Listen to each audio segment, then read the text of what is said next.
That's fucked up.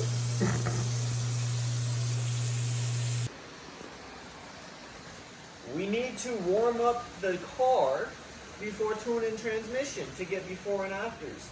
This is Thorio.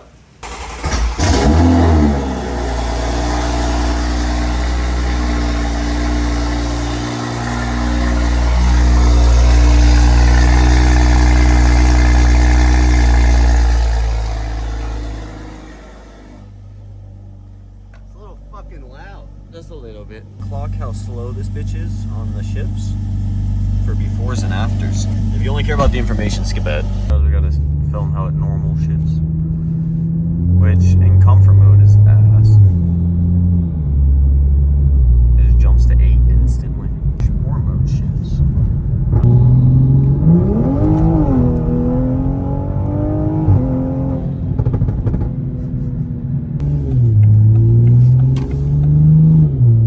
It does shift super slow, like even if you just normally pressing it, it's not like a quick shift.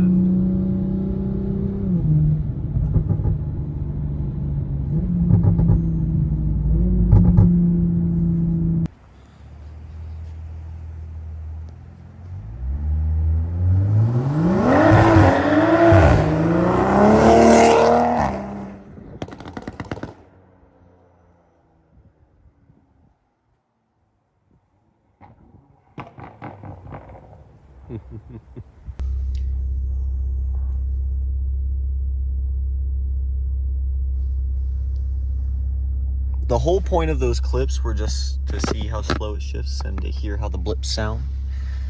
We gonna plug this bitch into the OBD2 dongle. This is the XHP app. The reason it's on that screen, when you first download it, you have to create an account, and then after that, you gotta connect it to the car for the first time, and then you can hook up your license key. So if you're watching this video as an educational thing, that's why you can't sign in yet with your license that you purchased. Card. Next, when that shit's plugged in, very important, triple click. Diagnostic mode. Go to your Wi-Fi, all right, you see Thor. Click that hoe. It's unsecured, it's okay.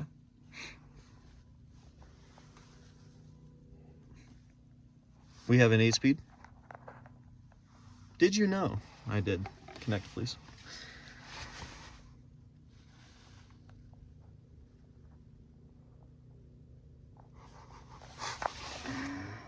To flash your vehicle, we need to download some files. Yes. Let it do its thing. It's backing up the stock transmission too. Congratulations. Redeem right there, bro. Oh. You input your license in this spot? Oh, my fault. Nope. Yeah, that's normal. You're gonna get a bunch of errors and stuff when it's flashing.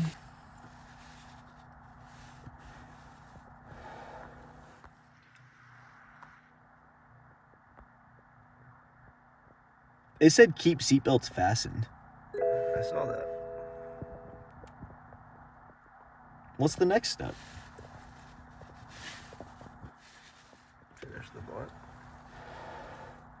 Oh, it was not done. While we're here, let me go over a precaution for y'all.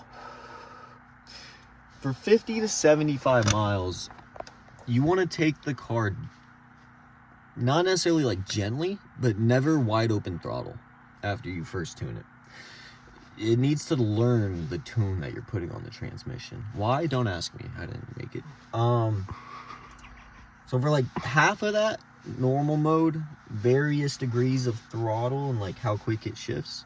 And then sport mode, same thing, but never step on it. Just let it learn itself.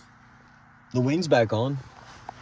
The reason the car is like mainly purple and then the front bumper is silver, almost done wrapping it. That'll be a separate video. That is actually the whole reason why there's been no content. My dumbass for some reason didn't want to upload again until I finished the wrap, and it's been taking me months. This is my first time ever wrapping a car. Not an easy car to wrap, but I bought 2 rolls just in case. So all the fuck ups that you'll see in the first reveal will be fixed. When did you start? Huh? Did you start in October? I thought you started just before Christmas. I think I started like right after Halloween. Yeah, but then, to be fair though, you took a long break. In between each panel, I've taken a 2-week break. Finalizing flash. You know, everybody says put your car in a battery tender when you do this. I don't think it's super necessary. Clearing fault codes. Yeah, just show the rest of this. I didn't even lose 1% of battery. Success! Yeah, sure. What's the summary? Oh, okay. Torque limiters removed. Shift pressure and timing maps rescaled for high power cars. It adjusted the comfort/drive mode shift map, I guess, as well. So hopefully that's a lot better. It'll, like, shove itself to 8th gear right away. Disabled start stop, which is amazing. Let's make sure it turns on. I forgot we were in sport mode. Torque limiter removed. You're gonna need some new tires. Well, that's the end of that. Now I have to drive 50 to 75 miles in various different ways. When you're barely touching the gas, kind of like that, like just enough to make it like move. The shifts aren't like super fast. It's still kind of like how it used to be, right? However, you'll see after I turn, when you step on it, it shifts pretty quick now.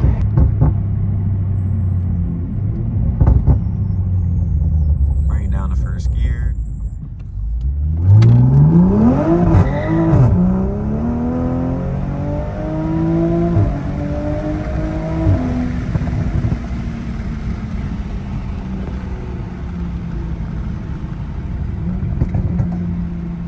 Much faster shifts than it used to be. At least I'm pretty sure. I don't know. I'll compare them side by side with the two clips.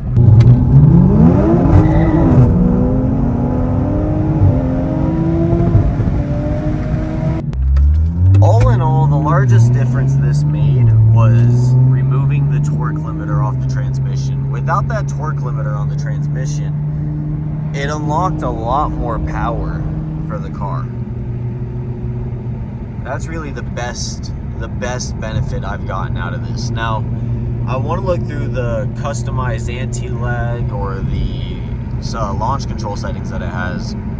But once I do, I'll get back on that and either make a short or a completely different video covering what I find. In the meantime, I'm happy with it.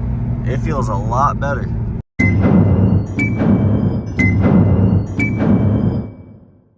Gonna do a 40 roll anti-lag.